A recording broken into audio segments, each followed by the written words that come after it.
Recently, I was asked to explain the difference between brand and branding, and the easiest way to explain this is to look at each term individually.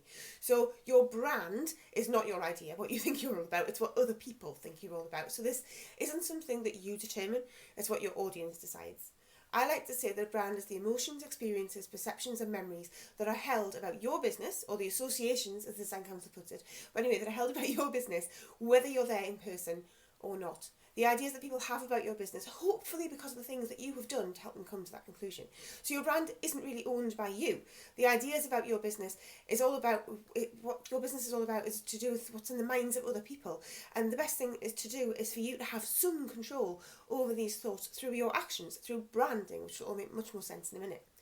Your brand is what someone says to their friend when they've just bought your product, or received an email that they've opened, or visited your shop, or when someone else has told them about their experience. Branding is managing the expectations. You have a brand regardless of whether you want one or not. So Muji means no brand, yet they have a very strong brand. So as you can't change the fact that you have a brand, surely it's better to work with it. If you interact with people in any way at all, then you have a brand, because those people have decided what they think of you.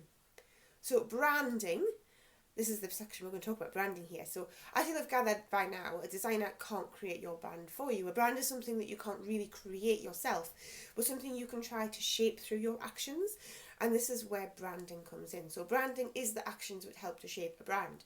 What the business does to help us make a decision about what that business stands for. So creating a brand strategy is the starting point for this, but putting it into action is branding.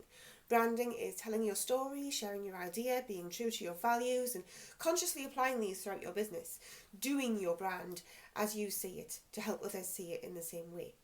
So your brand identity, how your business looks, is one way to help shape the impression that someone has of your business through using details like colours and typefaces that you can use to indicate what you're all about. And a lot of the time people get really confused and they think that a brand identity is a brand, but as you've gathered now, it's kind of much more than that. So having a beautiful brand identity does not guarantee that people will think a certain thing about you, but it will give you the best possible chance at all of the touch points to create an amazing first impression, and then to repeat that first impression over and over and over so that it becomes memorable and something which people will recall when needed. It is a lot easier to do branding with a clear brand identity. However, there is no point in spending time or money or anything else on a brand identity if your product or service isn't amazing. It doesn't matter how incredible you look, if you then ruin that impression when people get closer to you, then your brand will not be what you wanted it to be. So creating a brand identity is not the first step to branding. The first step is to get clear on what your brand is to you and to others, and to work out what it is that you actually stand for.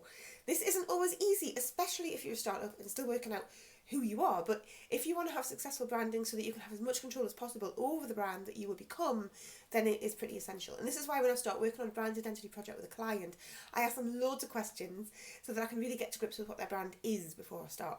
Otherwise, it's a waste of time. If you don't go through this with your designer before you start the project, then you will need to make sure that you tell them about your brand so that they can design from the right place. Some of the questions that you should be answering are things like, what do you do? How do you do it? What are your values? Who is your audience? How are you going to reach them? And what are your plans and goals for the future? Branding has many actions, and these can include things like advertising and PR, marketing, online and offline marketing, product design, your website, packaging design, the experience of working with you or buying from you, your pricing, things like sponsorships and partnerships. There are an awful lot of different things that branding is. And the best way to be thorough with ensuring that when you are doing your branding, that you list every single touch point in your business, from places such as your website or your shop window to things like your voicemail message or your email signature, your advert in the local magazine, or the background in your photographs. Literally include everything in this list, and then look at each touch point and determine what you can do to help your brand shine through the way that you see it. So think about things like the senses, so the music you play in your shop, the soap you have in the toilet, the mug you provide the tea in, the way you present your product, the way you sign off your emails. So branding is the verb to the noun brand. Branding is doing. Your brand is a constant work in progress, and branding is essential to make sure that others have the right impression of your business so that the right people are attracted to you and want to work with you. Branding is reputation management, consistency, and a willingness to always do better, be more, and communicate clearly.